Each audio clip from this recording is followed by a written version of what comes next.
The US Federal Reserve is preparing for a pivotal meeting to discuss its options for rebooting the economy. Trillions of dollars have been wiped from the value of global markets as they digest the US rating downgrade, the prospect of either slow growth or indeed recession, not to mention the problems in Europe. Emily Stewart reports. With fears of another recession mounting, the Federal Open Market Committee will meet tonight to discuss monetary policy. The US really is on the cusp of a double-dip recession, so you've probably got to try to do something. But with US interest rates already at 0%, US Studies Centre Chief Executive Geoffrey Garrett says there are few options left. But it's most likely the government will need to buy more Treasury bonds to pump liquidity into the system. We're in a world now where it looks like the US's fiscal hands are tied.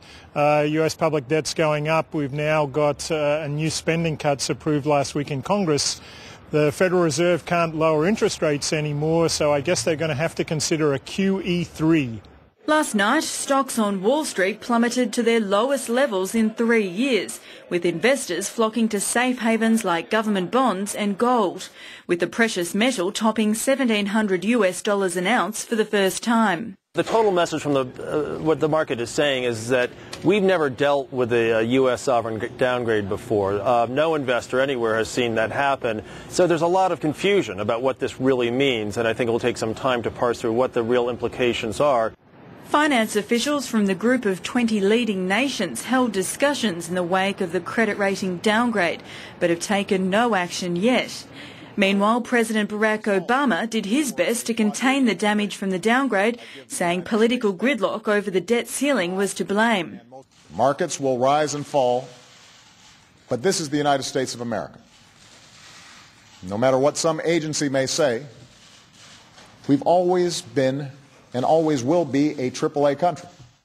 But Standard & Poor's followed up by downgrading the ratings of housing finance giants Fannie Mae and Freddie Mac, which own or guarantee about half of all US mortgages. Dow Jones futures are shaping up for another bad day on Wall Street, but some believe prices are bottoming out.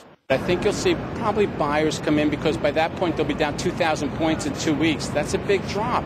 So I think people will come in and start buying. Whether they do appears to be anyone's guess for the moment.